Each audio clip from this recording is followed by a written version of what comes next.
Bueno, le vamos a dar el paso a Vicente Mayorga. Vicente, ¿cómo está Vicente? Qué gusto verle a los años. Buenos Vicente, días, el gusto es mío. El gusto Vicente es mío. Mayorga es un luchador comunitario por los migrantes. Yo lo conocí hace no sé cuántos años, ya más de 15 años, que estuve haciendo unos reportajes en Estados Unidos y él gentilmente me recibió, me guió en Nueva York, él vive en Nueva York y con él pude retratar la vivencia de muchos ecuatorianos que viven luchando, trabajando cada día en Nueva York. Vicente, gracias por este tiempo que nos permite tener aquí. Nosotros estamos saliendo a través de Radio Río 95.7 FM en Riobamba y a través de las redes sociales. Y justo lo había invitado para poder abordar este tema de los migrantes, que es una constante lucha que viven los compatriotas ecuatorianos en Estados Unidos. Y quería preguntarle cómo empezó su lucha en la defensa de los derechos de los migrantes. Primero, muchas gracias por la invitación. En realidad es interesante el poder compartir las experiencias de los migrantes. Yo llegué a los Estados Unidos por el año 94 y naturalmente es migración forzada por diversas razones. Mucha gente habíamos salido del Ecuador a visitar otros países, pero cuando se dieron las situaciones complejas de la vida de un gran sector de la sociedad, muchos tuvimos que migrar. Y migrar es fácil, salir, llegar, integrarse a un nuevo mundo no es fácil, pero sí es posible, sí es posible. Muchas personas me han dicho, pero ¿cómo es que desarrollaste esto? No, primero uno cuando llega a un país es buscar entender cómo funciona esto, cuáles son nuestros derechos, qué debemos hacer. Hay derechos constitucionales en los Estados Unidos estando indocumentado. Yo tuve el honor de estar indocumentado como cerca de 14 años. Es un honor, porque ahí es donde se mide el temple de las personas, cómo enfrentar esta situación en la adversidad.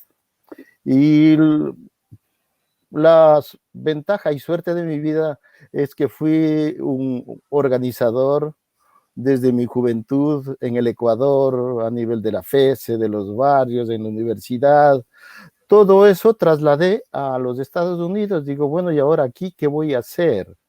Empecé a explorar, a integrarme a varias organizaciones comunitarias aquí y ver cómo funciona esto, dónde están mis derechos, dónde están nuestros derechos de los indocumentados. Y por ahí empezamos y nacen pues una cantidad de situaciones en donde uno debe confrontar la cuestión de derechos laborales, confrontar los derechos de acceso a la vivienda, confrontar el odio racial. El odio racial no ha sido superado en los Estados Unidos. A la gente de color, a los de extranjeros, el odio racial está latente y tuve que confrontar en algunos momentos el odio racial contra compatriotas ecuatorianos, algunos fueron asesinados y tuvimos que confrontar fuertemente y eso nos llevó a asumir, no liderazgo, no me siento líder, asumir responsabilidad. Asumir responsabilidad honestamente de lo que uno tiene que hacer. Uno tiene que sentirse obligado, yo me sentía así, ¿no? Obligado, bueno, está bien, yo puedo resolver mi situación, puedo manejarla, tengo la preparación manual, académica, la ventaja de que uno nació faltándole casi todo, le permite desarrollarse habilidades manuales y estudié en el colegio nocturno, estudié en la universidad nocturna, siempre trabajé desde los 12 años cuando salí de la escuela, aprendí la carpintería con mi padre y cuando llegué acá a los Estados Unidos la conexión fue no mi preparación de los estudios y académica, sino lo que aprendí con mi padre, la carpintería básica. Y Eso le permite a uno desarrollar y confrontar las situaciones de la vida. Y no le gusta que diga eso a mi esposa, ¿no? Por ventaja tengo una compañera extraordinaria, porque fuimos compañeros de colegio, en el colegio nos conocimos cuando nos graduamos, y la anécdota es que nos conocimos en la lucha cuando nos quitaban el título de contadores públicos en el año 75. Yo asumí la responsabilidad. Siendo estudiante del nocturno, me nombraron presidente de la Asociación de Estudiantes de Contabilidad y la FESE. Tuve que confrontar y hicimos una huelga en medio de la dictadura, pero ganamos. La razón no pide fuerza, le decía al ministro Durán Arcentales en aquel tiempo de la dictadura. Nos están quitando, ya tenemos toda una preparación integral que era en el colegio en aquel tiempo para salir contadores. No nos quite esa oportunidad.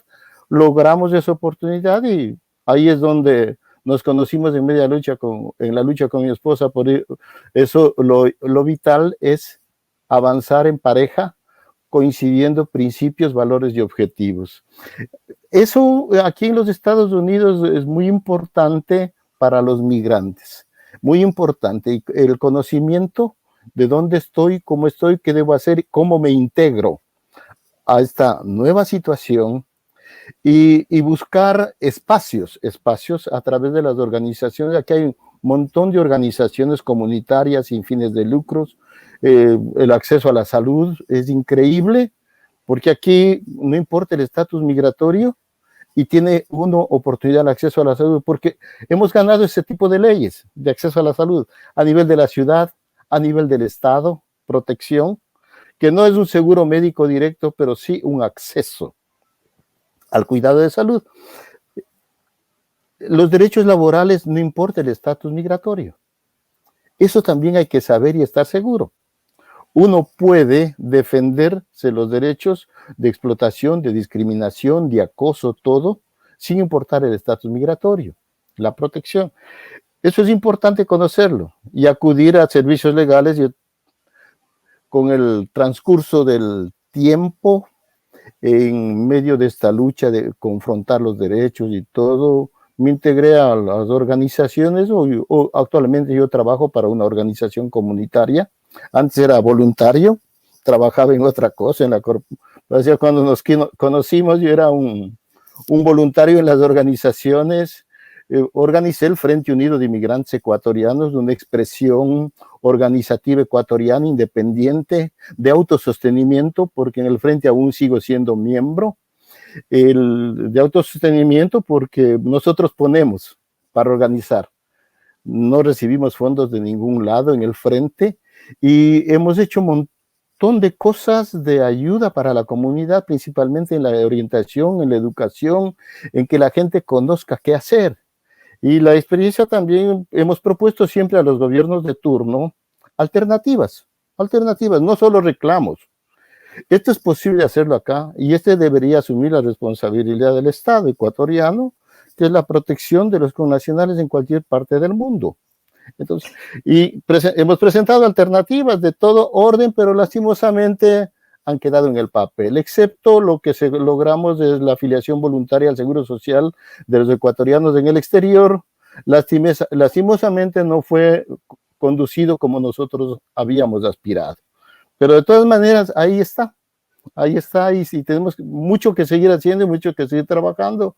No es fácil, es migrar, no es fácil estar indocumentado, no es fácil estar documentado, porque la situación no está regalada para nadie.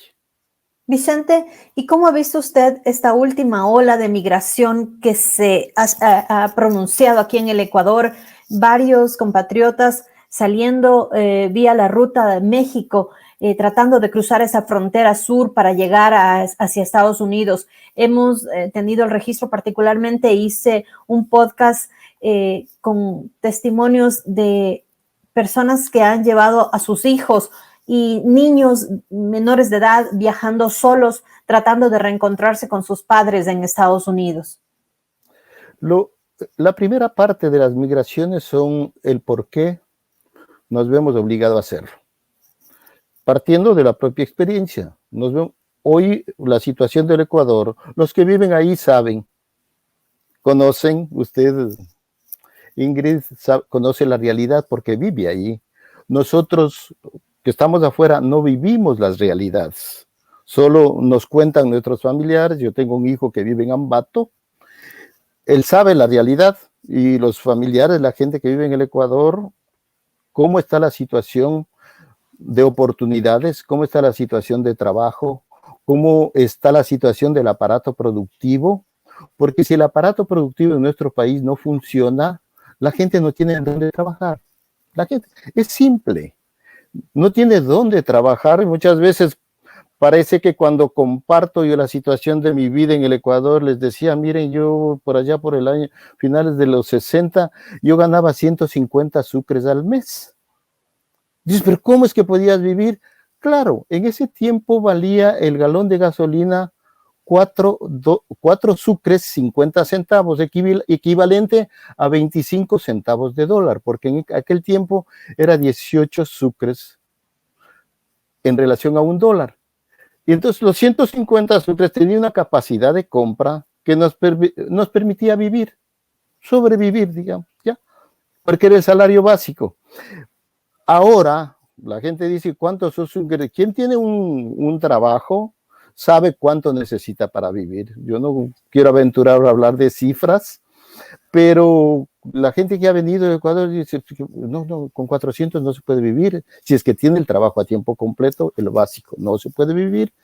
Y mucha gente no tiene un trabajo, el subempleo está terrible, y en el campo, en la ciudad, en el campo es mucho más difícil porque más emigran los sectores del campo, de la zona rural, de la ciudad, porque está abandonado el campo, no ha habido programas de desarrollo para producción.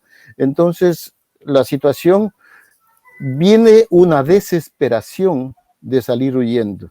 Lastimosamente es triste decir que nosotros, no ha habido los escándalos que ha sido las migraciones de otros países. Estimo que casi la tercera parte de la población ecuatoriana estamos afuera. La tercera parte económicamente activa estamos afuera. Entonces, eso significa también lo otro para el país, expulsar a los ecuatorianos para que regresen remesas. Regresan remesas, yo creo, aventurar a hablar de los 3,000 millones de dólares por año. Y lógicamente las familias se van acostumbrando, muchas familias se van acostumbrando a recibir la remesa y más no a producir.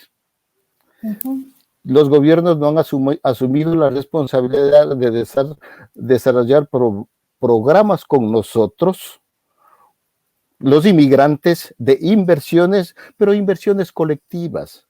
No inversiones de poner mi dinero en la banca para que me paguen X cantidad y que la banca sea la que preste el dinero en otro lado, dizque para producción, para hacer trabajos.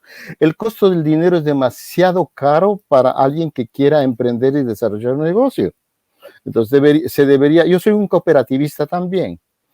Y yo soy, bien el Ecuador, yo tuve la oportunidad de estar en la cooperativa de ahorro y crédito de la Merced como presidente, gerente, hicimos muchas cosas, quedó ahí en el camino, pero en estas condiciones el cooperativismo ha cambiado su esencia, ha cambiado su orientación y tiene que desarrollarse un cooperativismo de producción, de desarrollo, pero colectivo, porque individual no vamos a ninguna parte. Igual que acá en los Estados Unidos, ¿por qué se desarrollan las corporaciones? No es una sola persona, hay un montón de integrantes en una corporación, pues es una cooperativa. Por ahí es que me preocupa y me asusta, realmente me asusta, porque hemos colapsado la capacidad de ayuda aquí a la gente del Ecuador, porque yo trabajo por una organización aquí que es una de las más grandes en Nueva York, que tenemos servicios legales gratuitos, todo, pero ya hemos colapsado, ya no alcanzamos. Y toda la red de organizaciones que estamos para esta situación de servicios legales gratuitos, igual está colapsado. No tenemos capacidad para hacer una defensa en las cortes para evitar una deportación de estas personas, porque no es el Ecuador. El Ecuador me asusta ver que vi en el periódico que habían abandonado 40,000 personas en una semana. Me asusta, y todo el mundo con niños, gente que está con niños. Ahora veo compatriotas míos y les pregunto, son muy jovencitos, con niños en los brazos, en las calles, en la sobrevivencia o mendigando, y me asusta. Por ventaja que hay muchos programas, sí, hay muchos programas de asistencia a la salud, a la educación, muchos programas para tener alimentos, todas esas cosas, pero de eso no se trata. No es lo ideal que haya alguien migre para eso. Vicente, y durante la pandemia hubo ese flujo migratorio, porque de acá sabemos, ¿no?, que las cifras de las personas que salen, que dejan el país, pero como usted tiene esa cercanía debido a su trabajo y a la ayuda que ofrece a los migrantes ecuatorianos, básicamente en Nueva York, ¿ustedes durante la pandemia vieron que llegaron mucho migrante ecuatoriano?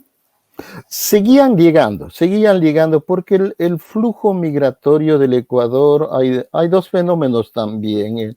Un fenómeno de expulsión de los nuevos migrantes. El otro fenómeno es la división de las familias. Muchos emigramos en el pasado, dejamos a nuestros hijos, ya hasta las lágrimas se nos secaron. Pero esa situación se mantiene, porque estaban las familias divididas y dice, ¿cómo le traigo a mis hijos? Legalmente, siempre me consultan lo mismo, legalmente es imposible, le digo. Si una persona no es ciudadano, ya no usamos el término indocumentado, decimos no ciudadano, no puede hacer una petición dentro de la ley. Entonces, ahí viene el problema del traslado irregular y de las bandas de coyotes para traslados irregulares. Y se arriesgan. Yo me canso, dice, ¿qué me aconseja? Nunca le puedo aconsejar a nadie que viaje de manera indocumentada, para nada. Eso sería un consejo inhumano primero y luego ilegal. En esas circunstancias es que nosotros lo que buscamos y recomendamos a la gente vías para poder hacer su residencia. ¿Ya? Mucha gente podría hacer su residencia, pero desconoce cómo funciona la ley de inmigración. En esas circunstancias, brevemente le voy a decir que la reforma migratoria en los Estados Unidos hemos venido peleando desde la última amnistía del 86, que tuvieron entrada hasta las personas calificaron que ingresaron hasta el 81, final del 81. De ahí no ha habido una reforma migratoria hasta acá. Vino el periodo luego de Mr. Clinton. Él dio una orden ejecutiva que se llamó 245I, que daba un perdón a las personas que estaban aquí indocumentados, no ciudadanos, para que hagan una petición por sí mismos a través del asunto laboral y a través de familiares con el perdón.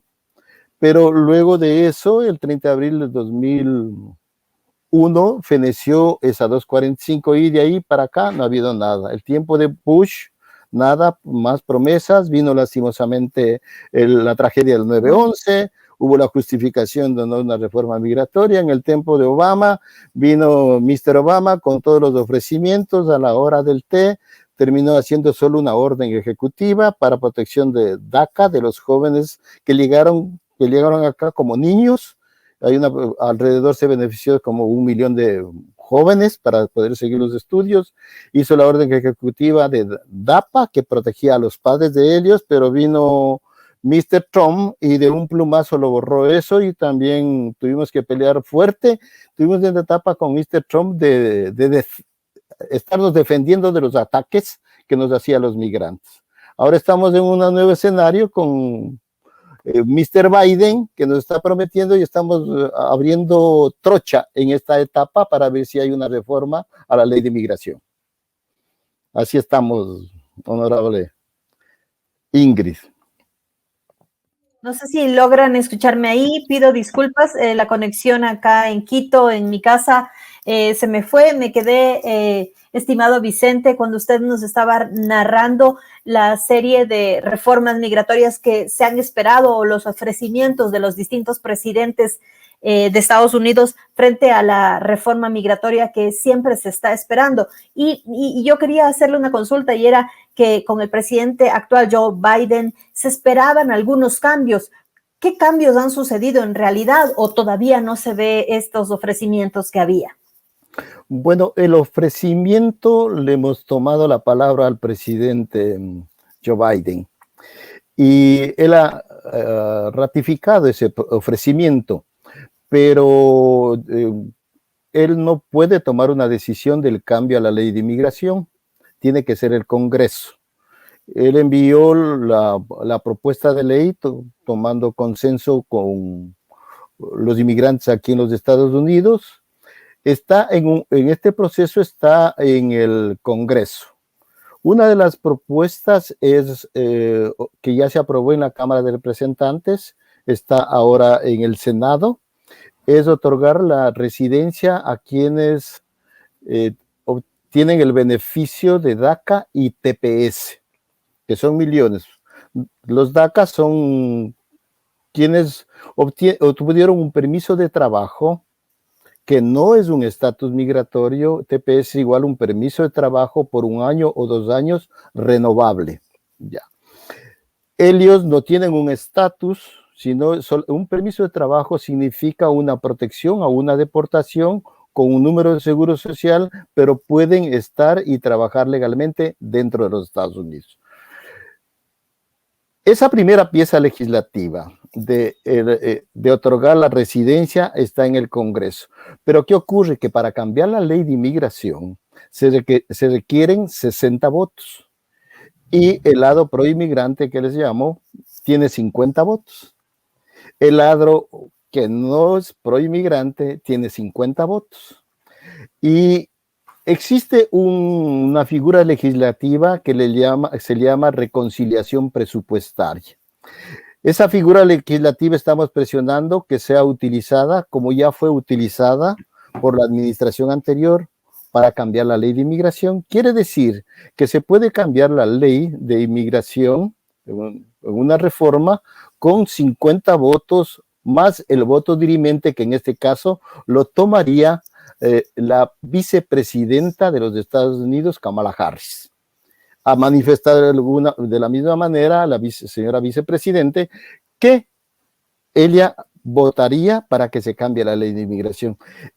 A ese nivel estamos. Y hay un paso más importante e interesante, es que dentro del presupuesto que se está discutiendo a nivel de Congreso, que hablamos del bipartidismo, aún les decimos nosotros al sector republicano que es la oportunidad de su vida, de regularizar a los millones de inmigrantes que estamos aquí. Porque sí, es la oportunidad, es una situación humana para el un lado y el otro lado, porque el costo, el ingreso para regularizar va a ser muy significativo para el Estado de esta nación. Y además, el pago de los impuestos, la retención de los impuestos de todos esos millones van a ir directamente a la IRS, porque si no es cierto, muchos inmigrantes sí pagan los impuestos con un número de identificación personal que se llama el Tax ID, pero como self-employment. Y naturalmente, al existir su regularización, tendría un número de seguro social y pueden trabajar libremente, viajar libremente, abrir negocios, etcétera, etcétera. La economía se va a dinamizar en un porcentaje muy significativo, porque las comunidades inmigrantes somos gente que si no trabajamos, no comemos. Aquí no es verdad. Si no se trabaja, no se come. Aquí hay un asunto importante en los Estados Unidos y por eso estamos peleando que se haga la reforma migratoria. Estamos en ese punto que ya está dentro del presupuesto. Está aprobado ya el presupuesto general del Estado, especialmente la cantidad que se llama de la infraestructura de los Estados Unidos, que hablamos de trillones, y ahí ya consta la situación de inmigración. Estamos a un paso muy, muy interesante y viene por esta cuestión de la pandemia. Somos los trabajadores sociales. Nosotros no paramos de trabajar. Las organizaciones comunitarias, yo no paré. Me contagié 2 veces del COVID. Por ventaja, pudimos salir con mi esposa, pudimos salir de eso, no llegamos al hospital, pudimos enfrentar remotamente con la asistencia médica. Y hoy están vacunados, me imagino. Sí, sí, hoy ya estamos vacunados. Yo en bromas les decir, ya soy un mortal, digo, ya el COVID dice que no me va a matar. Pero somos optimistas porque yo soy una de las personas organizadoras que he estado en la primera línea junto ayudando a la gente. Porque si bien es cierto, muchas situaciones extremadamente dramáticas ocurrieron aquí. De nuestra organización, perdimos como 150 personas, miembros de nuestras comunidades y Por como el estoy COVID, dice por usted. el COVID, específicamente por el COVID, miembros de los que conocemos y por estar yo tantos años en esta organización vinculado, les conocía prácticamente a todas esas personas y ya no están con nosotros. Es lamentable el precio muy alto. Amigos, parientes también los perdí aquí, los perdí en el Ecuador dolorosamente, parientes. Entonces es duro hablar de estas cosas porque se le hace un nudo en la garganta a cualquiera, pero la vida es así y tenemos que seguir avanzando. Confrontamos bien este COVID, orientamos, buscamos asistencia económica, alimentos, vestuarios para la gente, asistencia médica, a tal punto, a varias ocasiones le convertí el carro que ando como en ambulancia para llevar a la gente que estaba en situaciones porque las ambulancias ya colapsaban. Y bueno, un asunto bastante dramático. Entonces eso le trasladamos al Congreso. Los inmigrantes no pararon de trabajar. Los indocumentados principalmente, porque los documentados dejaron de trabajar, tienen acceso al desempleo, tienen acceso a una cuota que decidió el Congreso, que era $600 semanales, más el porcentaje de su salario de desempleo, podían quedarse en su casa y sobrevivir. Pero los indocumentados, cero. Y eso era tremendamente grave. Ahora mucha gente está debiendo del arriendo de su casa, debiendo de la luz, de los biles que dicen aquí, debiendo de la luz, del teléfono, del cable, de todas las cosas naturales, de sus deudas personales de tarjetas de crédito colapsadas, y todo ese fenómeno tuvimos que ir buscando ayudas financieras hasta que llegamos a ganar una ley interesante aquí en el estado de Nueva York, porque es única, una ley de recuperación para los trabajadores excluidos, o sea, los no ciudadanos, que podrían recibir $300 semanales hasta por 52 semanas, probando de que perdieron su trabajo por la pandemia, recibirían $15,600 y parcial $3,000. De la misma manera, los otros,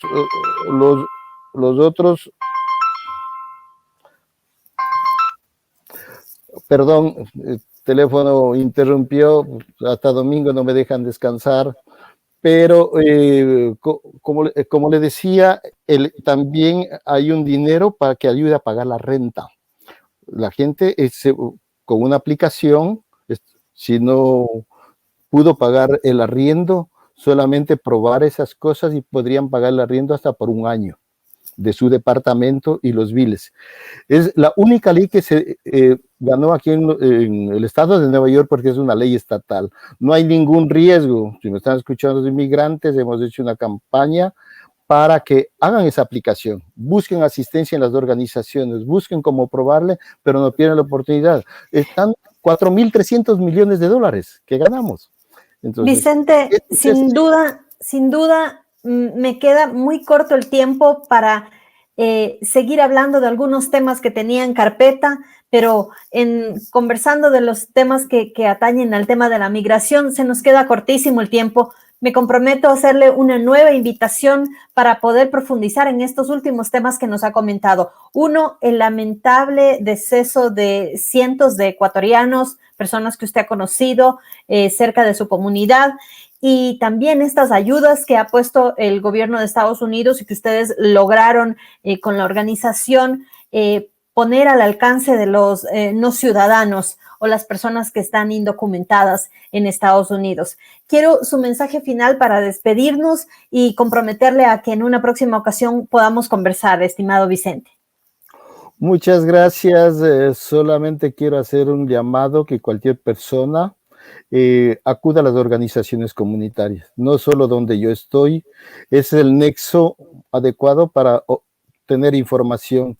Y a todas las familias, a todos los compatriotas ecuatorianos, tengan fe y esperanza en nuestro país, tengan fe y esperanza de que somos un país rico en gente, en recursos, y solamente hay que mirar el norte de que hay que integrándonos todos para sacar adelante nuestro país, donde prime la honestidad, el trabajo y el respeto a las libertades individuales y colectivas. Muchas gracias, estimada Idri. Estoy para servirle cuando usted quiera. Un abrazo fuerte, Vicente, y saludos a la señora Bélgica, a quienes recordamos con mucho cariño. Que estén bien, que tengan salud. Felicidades, gracias. Gracias. Vamos a dar...